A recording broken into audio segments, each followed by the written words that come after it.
So I'm Dr. Dan Gordon. I was the project lead for the mindset study. I'm Vivian Mersbeck. I was the research lead on the project. I'm Henry Monka. I'm the CEO at Posit Science. We make Brain HQ, the cognitive training exercises used in the study. I'm Laura Lachance, the executive director of the Canadian Down Syndrome Society. Okay, so welcome to this presentation, which is on a piece of work which has been published in the International Journal of Environmental Research and Public Health, which is examining the impact of prescribed exercise on the physical and cognitive health of adults with Down syndrome. This is the Mindsets study. Now, fundamentally, when we understand Down syndrome, Down syndrome is a complex condition, and it actually has a high prevalence in terms of birth rates, both within the UK, where we are based, but also globally. So, for example, in the UK, we're looking at in the order of about 12 per 1,000 births have Down syndrome. So it's incredibly high. And Down syndrome actually comes with a number of confounding conditions, from things like chronotropic incompetence, which is irregular heart rate, breathing issues. It's associated with poor muscle tone, neurological conditions, so things like balance and coordination, and also tends to be associated with higher prevalence of body fat and all of the comorbidities that are associated with all those parameters. And then alongside all of those perhaps more physiological parameters, there are clearly the factors associated with cognitive and executive function, things like decision-making, things like concentration, things like attention span, and the like. So a very, very complex parameter.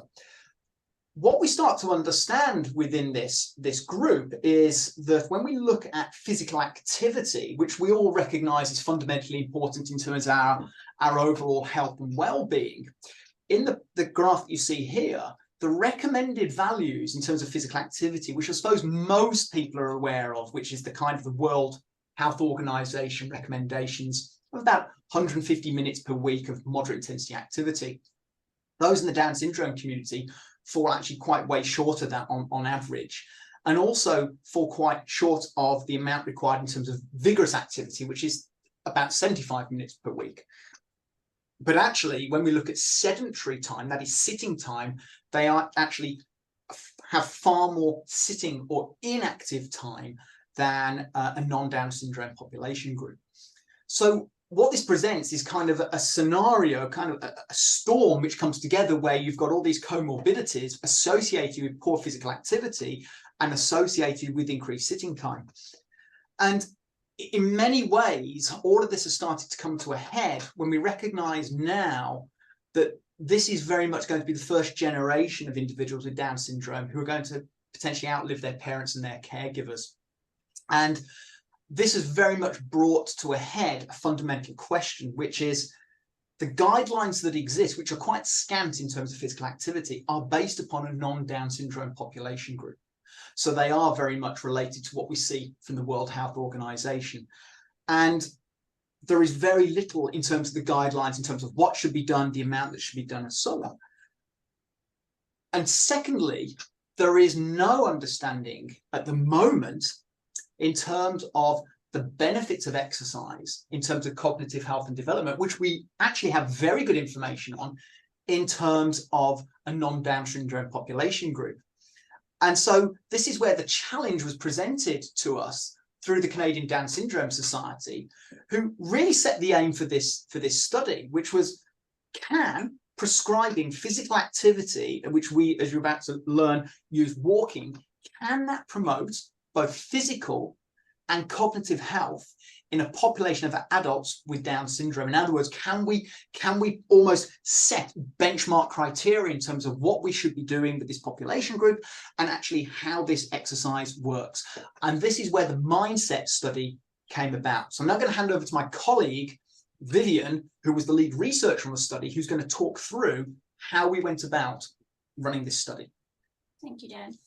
I would like to start with setting the scene of the Mindset study. So the Mindset study has been actually a global study in two ways. So not only with us, the partners who set up the study. So we are based in the UK, but our partners at CDSS and FCBI in Canada, we were working with Fitbit and Brain HQ based in the States. And we also work with another company who are based in Belgium and Vietnam. That is the one side of the global study, but then our participants themselves, they were spread across the globe. So we had 83 participants coming from 10 different countries across 5 continents, which is, I think, an outstanding cohort. Our participants, we can break them down into 40 females and 43 males, and we had an age range of 18 to 48. Next slide, please. Just to explain a little bit of what we actually did. So it is a repeated measure study. So what we've done is we prescribed some cognitive and fitness tests at baseline. We then broke down our participants into groups, and then we repeated those measures after the 8-week intervention. To explain this a little bit more, firstly, I would like to say that the study ran from October in 2021 to January this year. So we were pretty much hit by the pandemic very hardly, and we had to change our original idea slightly. So normally what Dan and I would do is we would get participants, we would test them in a very controlled environment in the lab. Couldn't do this during the pandemic. So what we've done is we came up with the idea to create a home-based intervention. And what this means is that our lovely 83 participants were actually assisted by family members or caregivers that became our citizen scientists. So these people, they collected the data for us at home. And just to speak a little bit more about the data collection. So in more detail, the cognitive tests that we did at baseline, we conducted multiple tests. I will just explain a little bit about them because we focused with our data results later on just on 2 specific tests. So we did what is called the SAR test, Sustained Attention to Response Task. This is a test that assesses information processing and vigilance. And basically what happens is you see a screen, and on the screen very rapidly different numbers appear, and the task for the participant was to press the spacebar as fast as possible. However, in the no-go trial, whenever the number 3 turns up on the screen, you need to refrain yourself from pressing that spacebar. So being vigilant throughout this test, which was quite a long test with 225 trials, so went on for about 5 minutes, keeping that sustained concentration throughout the test and being able to not pressing the spacebar in very short periods of time. The second test that we're going to focus on is called the Stroop task. And what this test assesses is basically automaticity, which is reflected in processing speed and selection. So again, it's a quite long test with 240 trials. And what we asked the participant to do in this test is you will see a color word on the screen, and depending on what compatible or incompatible trial it is, this color word is either written in the same ink color or in the different, so that would be the incompatible trial. And the participant was asked then to decide what the ink color was and pressing the corresponding key on the keyboard, which is quite a difficult task to do, and especially again if you're thinking about the time that you have to do this test, again very difficult. The participants then also further conducted cognitive assessments through Brain HQ. We will go into more detail later on. And then we asked them to assess their physical fitness. So we asked them to do a modified 6-minute walk test, which is basically walking as fast and as far as you can in 6 minutes. And then depending on which group they were put in, they were also doing what we call the talk test. Probably should have called it the sing test, because our participants were asked to walk at certain speeds, walk slightly faster after each 3-minute stage. And then at the end of each stage, were supposed to sing happy birthday quite loudly to the person walking with them, which I think caused a few giggles around. With this test, what we did is we kind of wanted to prescribe the exercise intensity for our exercise groups, and Dan can explain this also a little bit more in detail. Once the participants conducted the 6-minute walk tests, we then matched them based on the distance covered and put them into one of our 4 groups. So we had 21 participants in our control group who basically just went on with their day-to-day life for 8 weeks. We had 19 participants in our cognitive group that completed 20 minutes of brain training for Brain HQ on 6 days a week for 8 weeks. We had 22 participants in our exercise group who did 30-minute walks on 3 days a week for 8 weeks. And then our combined group with, again, 21 participants completed both the cognitive and exercise training. And once the 8 weeks were done, our participants then completed exactly the same tests as they did at baseline. And that was the intervention. And just to explain a little bit more of how we collected the data and what we provided the participants with. So each participant was given a Fitbit. The Fitbits were not only used to collect and record the fitness test at baseline and post-intervention, but also to record the 30-minute walks throughout the intervention. We also provided individual accounts in Brain HQ for the participants, and with these accounts, what we did, we adjusted the games that we selected for the participants. So they had 8 games that they were playing throughout the intervention. And depending on whether the participants had a visual or hearing impairment, these games were slightly adjusted.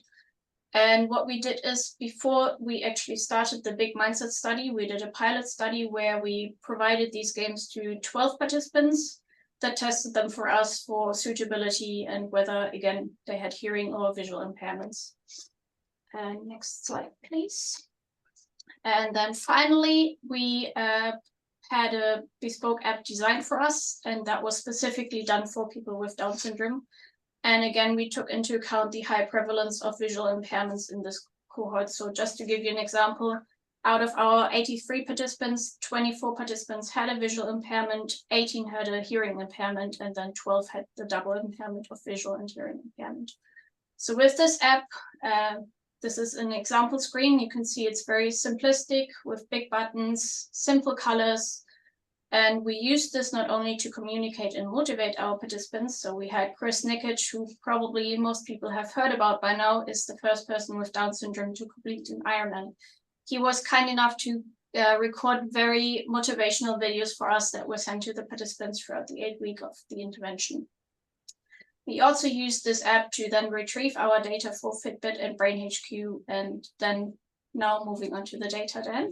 Okay, so what did we actually find? So as Viv talked about, we had this 8 week intervention, and I'm going to talk to just some of the measures that we've recorded. So the first one is cardiorespiratory health. So just showing the data from 3 of the groups. The control group showed no real shift in this, but we thought we would show the cognitive group as a comparison.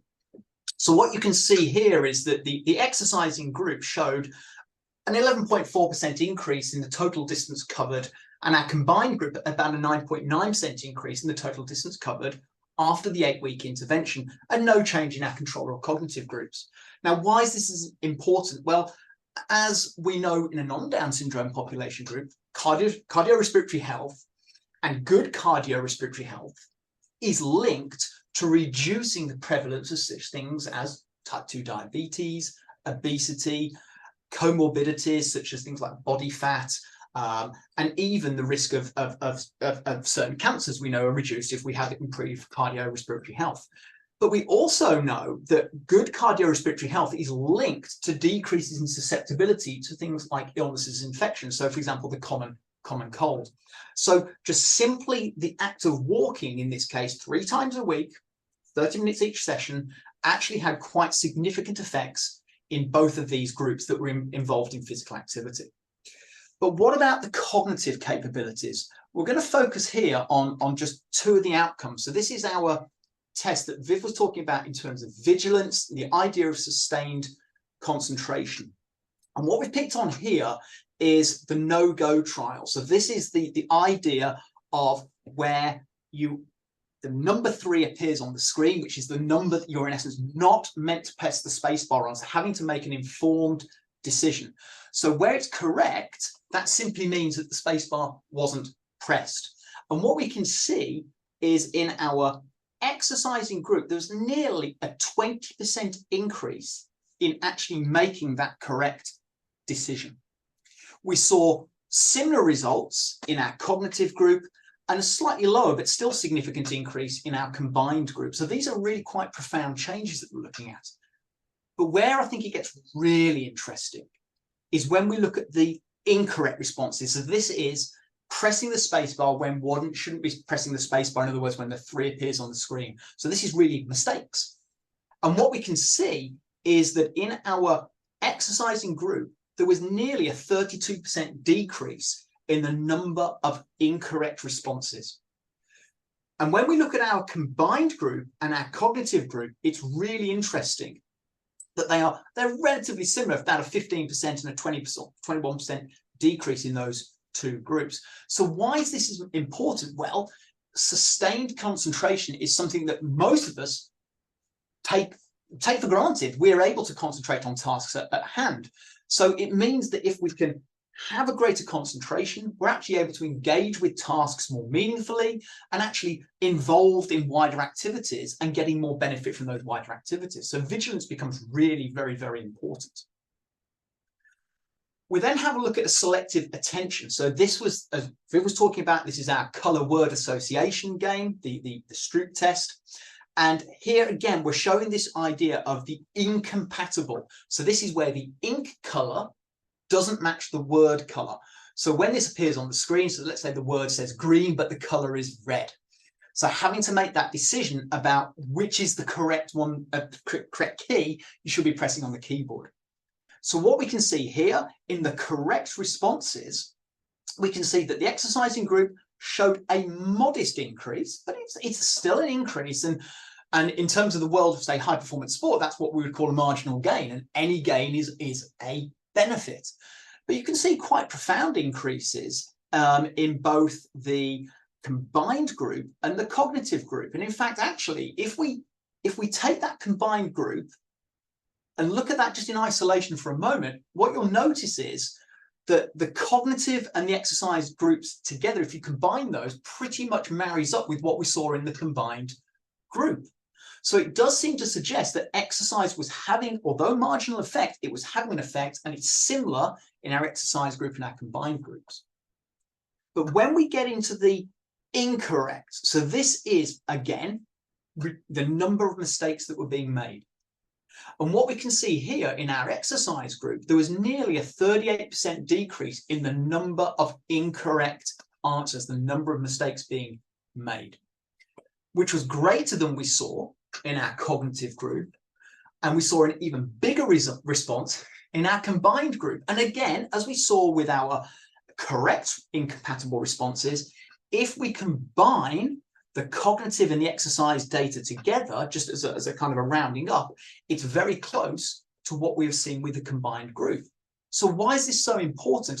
Well, selective attention is about being able to make better and perhaps more informed decisions, and actually being involved in task relevance rather than task irrelevant information or tasks at hand. So it becomes a very, very important parameter in terms of our cognitive development. I'm briefly going to hand back to Viv, because Viv's just going to convey some of the feedback at this point that we got from some of the participants and the caregivers involved in the study. Thank you, Jen.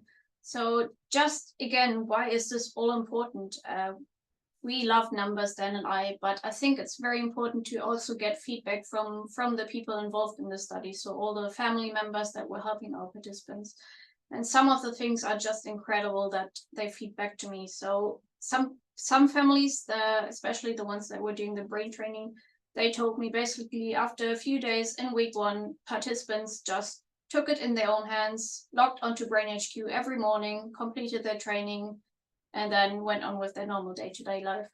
Other families that were doing the exercises, again, they were saying that the participants took this into their hands, and actually, no matter what the weather was, we had participants walking in minus 18 degrees, telling their parents, let's go, mom and dad, we want to go out for our walk.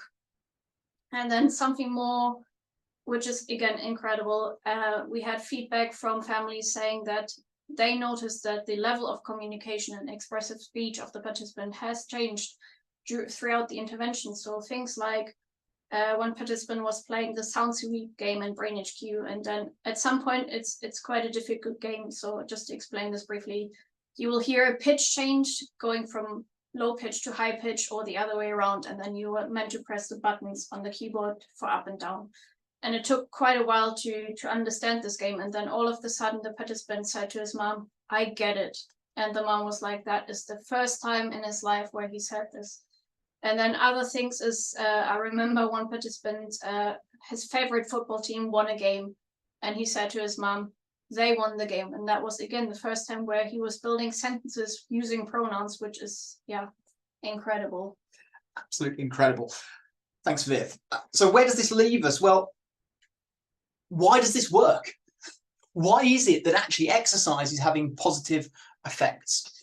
And to understand this, we have to understand that walking actually is quite a complex task. Now, for most of us who are not part of the Down syndrome community, we take walking, quite naturally. It's very much a subconscious process. But if we just reflect on it just for a moment and think about that movement, there's quite a complex movement going on in terms of our gait, in terms of the strides and the arm swing, but also in the fact we have to maintain our position, our stability. We have to maintain our core position. But also, when we're walking, we're taking in information because we're recognizing, for example, are there hazards? Have I got to avoid the garbage cans or the bins? Have I got to avoid the potholes? Have I got to stop because I'm coming to traffic lights or a curve? All of this information is coming in. Now, for most of us, actually, we make those decisions and we make those judgments very, very rapidly and actually quite subconsciously. But nonetheless, walking is considered to be a complex task. And actually, what we've done as a consequence of this study is we've actually defined walking in the Down syndrome community as being a skill, because fundamentally, it's requiring increased vigilance and processing of cues. So when I refer to cues, this is that notion of taking in that information, understanding, do I need to speed up? Do I need to slow down? Have I got to avoid the objects? Has the terrain changed? All of those little bits of information are coming in and are being processed, and that is requiring a cognitive load. So the amount of processing that is happening is having to be increased. At the same time, we're having to make those decisions. There's this notion of selective attention. I can see and start to understand that there are these cues coming in, but what decision do I make? And actually, do I focus on the right things at hand? Do I make the decision and have focus my attention on avoiding the garbage can or stepping into the road?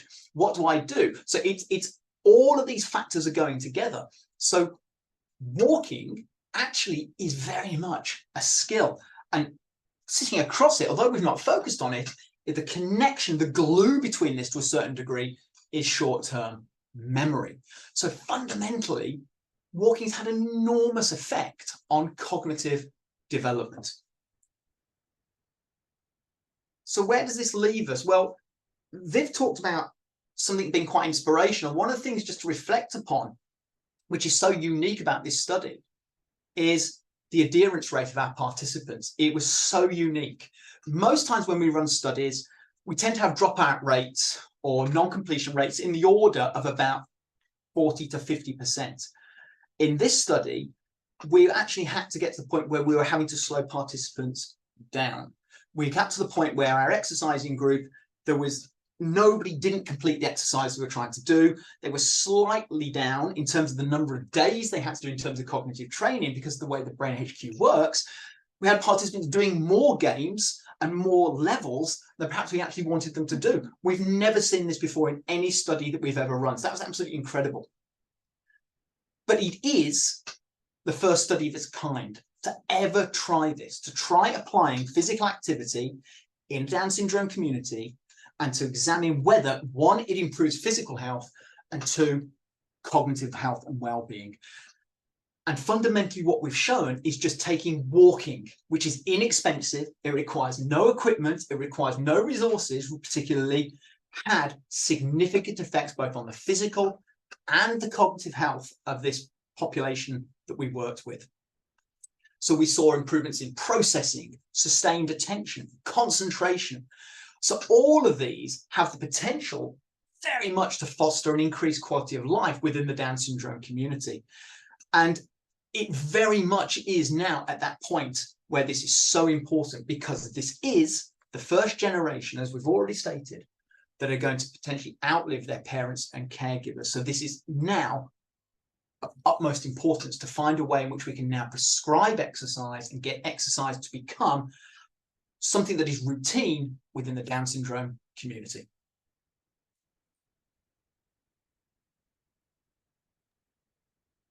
Excellent. That was great. Laura, Henry, do you guys have anything to add? This is Henry. I'll just add a little bit from the cognitive training perspective. And Dan and Vivian, thanks for a really great overview of a very exciting study. You know, when we were approached by you folks here at Posit Science about this study, you know, of course, CDSS came to us and said one of the remarkable things about Down syndrome is there's almost this antipathy towards physical exercise. There's the belief that these young people or even older people these days with Down syndrome simply aren't capable. It's not safe. It's not going to help them. And then one of the goals of the study was to see if that thought should be overturned. And of course, there's a similar belief about the intellectual abilities and the cognitive abilities of people with Down syndrome. And of course, it is an intellectual disability and it's a genetic disability. And that's, I think, led a lot of people to believe that, well, because it's a genetic disability, that means it can't be fixed, right? We have this notion that our genes build who we are. And if there's something that's wrong or different or not quite right about our genes, well, that's just a fixed aspect of our life. But one of the things that I think is so exciting about this study is it just starts to demonstrate that that's simply not true. That's not the way to think about brain health in particular. Because what we've learned about the brain over the past 30 or 40 years is that it's not fixed in its organization in any person, and in particular in a person with Down syndrome. The way the brain works is it's constantly reorganizing and rebuilding itself thanks to brain plasticity, the natural ability of the brain to rewire itself. And that's true in you, and it's true in me, and it's true in people with Down syndrome. And what this study shows is that by providing the right kind of cognitive training exercises, ones that are built on this idea of brain plasticity, hey, we can help rebuild and rewire and quite likely strengthen the underlying brain function and brain health, and certainly the cognitive abilities of these folks with Down syndrome. And so much like the study is overturning the idea that physical exercise should be avoided in people with Down syndrome because their bodies aren't quite right from it, this study is helping to overturn the idea that people with Down syndrome should avoid cognitive training or skills training because their brains aren't quite right from it. What we now start to see is that, hey, physical exercise, cognitive exercise, likely to be beneficial in people with Down syndrome. And that just gives us some enormous new ways to think about this condition. And I think it speaks to why you got such a positive reaction from the young people and the parents involved in this study. By putting the right tools in people's hands to let them be proactive about their physical health and their brain health, well, that's just incredibly empowering, right? Instead of saying this is something you're born with and you're just stuck with for the rest of your life, we start to be able to say, well, this may be something you're born with, but hey, with the right tools and the right encouragement and the right motivation, you can build the brain you want, you can build the body you want, and eventually you can build the life you want. So we're thrilled to have been involved in this study, thrilled to see that Brain HQ has seen some promise in this very exciting population, and fantastic that this paper is coming out. Congratulations to everyone who's been involved. Laura, do you have anything to add? Sure. You know, there was a time in the not too distant past where individuals with Down syndrome were institutionalized, and they led a very prescribed life with a lot of misconception and misbelief about the condition itself. And through a generation, you know, we have moved to the place, well, maybe almost, yeah, to a place where, you know, individuals with Down syndrome might outlive their parent caregivers, and how important it is that we have some evidence that can back up the thought that life is different. Life can be maximized. We can live a good life. And the comments of Dr. Mankey and Dr. Gordon, I just again would like to express our appreciation to you for the work that has been done in helping us as we move forward to give the message that you can live a good life and increase quality of life than what some of the cultural misconceptions have been around Down syndrome. Excellent. Well, thank you everybody for joining, and I hope everyone has a great day.